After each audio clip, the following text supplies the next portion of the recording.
لله نحمده ونستعينه ونستغفره ونؤمن به ونتوكل عليه ونعوذ بالله من شرور أنفسنا ومن سيئات أعمالنا من يهده الله فلا مضل له ومن يضلل فلا هادي له وأشهد أن لا إله إلا الله وحده لا شريك له وأشهد أن محمدا عبده ورسوله. أما بعد فإن خير الحديث كتاب الله وخير الهدي هدي محمد صلى الله عليه وسلم وشر الأمور محدثاتها وكل محدثة بدعة وكل بدعة ضلالة وكل ضلالة في النار.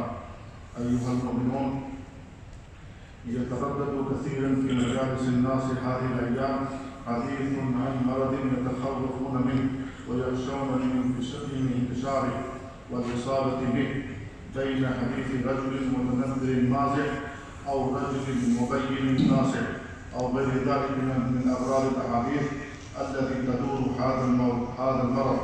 والواجب على المسلم في كل حال ووقت ومع كل نازلة ومصيبة أن يعتصم بالله جل وعلا، وأن يكون انطلاقه في الحديث عنها أو مداواتها أو معالجتها قائما على أسس شرعية وأصول مرعية وخوف من الله جل وعلا ومراقبة الله.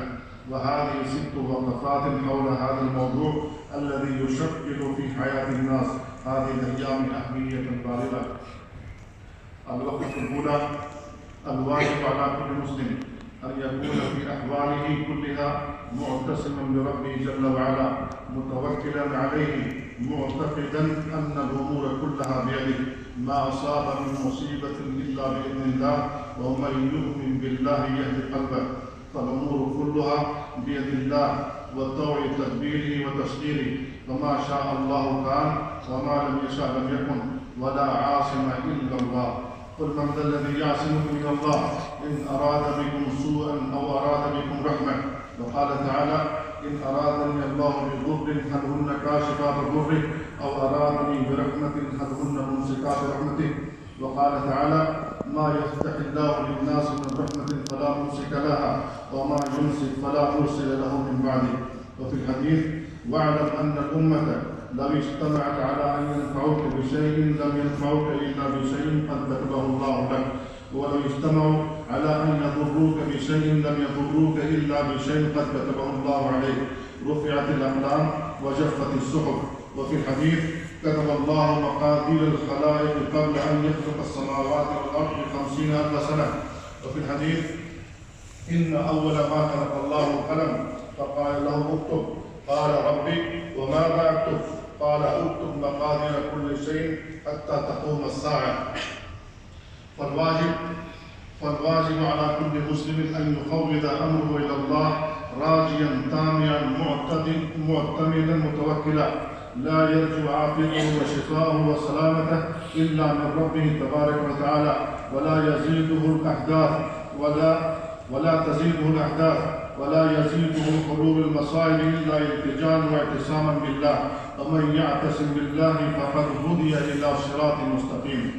الوقفة الثانية: إن الواجب على كل مسلم أن يحفظ الله جل وعلا بحفظ طاعته امتثالا للأوامر واجتنابا للنواهي. قال صلى الله عليه وسلم في وصيته لابن عباس رضي الله عنهما: احفظ الله احفظ الله تجده تجاهك. فالمحافظة على أوامر الله امتثال للمأمور وتركا للمحظور سبب لوقاية العبد وسلامته وحفظ الله جل وعلا له في دنياه وأخراه. وإن أصيب بمصيبة أو نزلت به ضراء فلن تكون إلا رفعة له عند الله. وفي هذا يقول نبينا عليه الصلاة والسلام: عجبا لأمر المؤمن، إن أمر المؤمن كله خير، وليس ذلك لأحد إلا للمؤمن. إن أصابته سراء فشكر فكان خيرا له، وإن أصابته ضراء فصبر فكان خيرا له. فالمؤمن في سرائه وضرائه وشدته ورخائه من خير وإلى خير، وذلك كما قال نبينا عليه الصلاة والسلام: ليس ذلك لأحد إلا للمؤمن. الوقفة الثالثة: إن شريعة الإسلام جاءت ببذل الأسباب والدعوة إلى التداوي، وأن التداوي والاستشفاء لا ينافي مع التوكل على الله سبحانه وتعالى.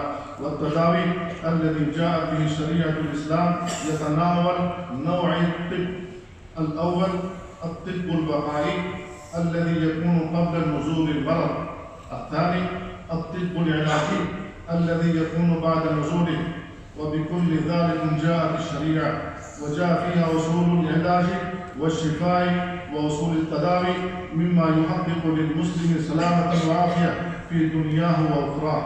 ومن يقرأ كتاب الطب النبوي للعلامة ابن القيم رحمه الله يجد في هذا الباب عجبا مما جاءت به شريعة الإسلام وصح عن الرسول عليه الصلاة والسلام.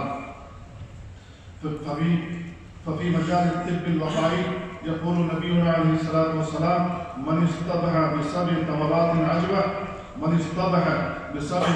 عجوة لم يضره ذلك اليوم سم ولا سحر. وجاء عنه عليه الصلاة والسلام كما في حديث عثمان بن عفان رضي الله عنه أن النبي صلى الله عليه وسلم قال: ما من عبد يقول في صباح كل يوم ومساء كل ليلة بسم الله الذي لا يضر مع اسمه شيء في الأرض ولا في السماء وهو السميع العليم 3 مرات فيضره شيء. وجاء عنه عليه الصلاة والسلام أنه قال: من قرأ بالآيتين من آخر سورة البقرة في ليلة كفتاه، أي من كل آفة وسوء وشر.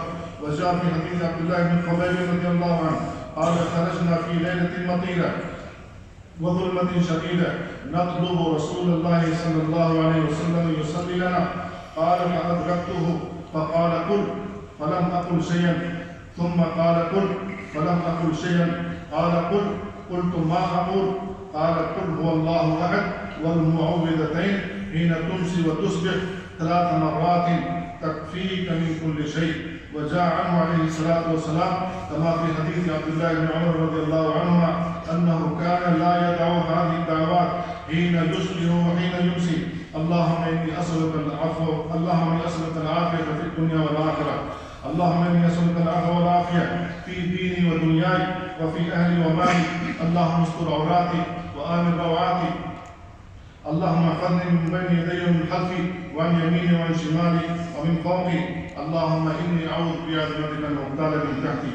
وفي هذه الدعوة تحسين تام وحفظ كامل للعبد من جميع جهاته.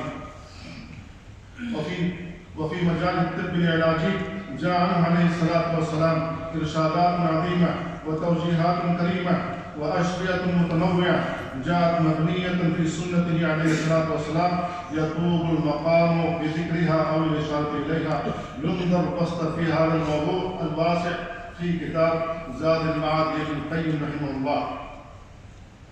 الوقفة الرابعة: إن الواجب على كل مسلم ألا ينساق مع إشاعات كاذبة، لأن بعض الناس في مثل هذا المقام ربما يروج أمورا أو يذكر أشياء لا صحة لها ولا حقيقة، فيروج بين الناس رعب وخوف وهلع لا أساس له ولا مسوغ لوجوده. فلا ينبغي لمسلم أن ينساق مع شائعات ونحو ذلك فيقر انسياقه وراءها بتمام إيمانه وكمال يقينه وحسن توكله على ربه جل وعلا. الوقفة الخامسة: أن المصائب التي تصيب المسلم سواء في صحته أو في أهله أو ولده أو في ماله وتجارته أو نحو ذلك إن تلقاها بالصبر والاحتساب فإنها تكون له رفعة عند الله جل وعلا. قال تعالى: ولنبلونكم بشيء من الخوف والجوع ونقص من الأموال والأنفس والثمرات وبشر الصابرين الذين إذا أصابتهم مصيبة قالوا إنا لله وإنا إليه راجعون أولئك عليهم صلوات من ربهم ورحمة وأولئك هم المهتدون. فالله تبارك وتعالى يبتلي عبده ليسمع شكواه وتضرعه ودعاه وصبره ورضاه بما قضاه عليه. فهو سبحانه وتعالى يرى عباده إذا نزل بهم ما يختبرهم به من المصائب وغيرها ويعلم خائنة الأعين وما تخفي الصدور، فيثيب كل عبد على قصده ونيته. ولهذا من أصيب بشيء من المرض أو أصيب بشيء من الجوارح أو نقص المال أو نحو ذلك فعليه أن يحتسب ذلك عند الله، وأن يتلقى ذلك بالصبر والرضا ليفوز بثواب الصابرين، ومن عوفي فليحمد الله ليفوز بثواب الشاكرين.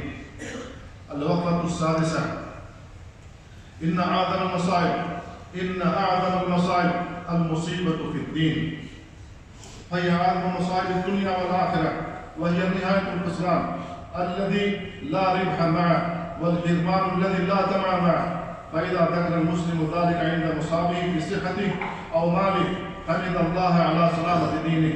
روى البيهقي في شعب الإيمان عن شريح القاضي رحمه الله أنه قال: إني لأصاب بالمصيبة فأحمد الله عليها 4 مرات، أحمده إذا لم تكن أعظم مما هي، وأحمده إذا رزقني، وأحمده إذ رزقني الصبر عليها، وأحمده إذ وفقني للاسترجاع لما أرجو فيه من الثواب، وأحمده إذ لم يجعلها في ديني. وأسأل الله أن يتولانا أجمعين بحفظه، وأن يمن علينا بالفوز والعافية في ديننا ودنيانا وأهلنا وأموالنا، إنه سميع قريب مجيب الدعوات.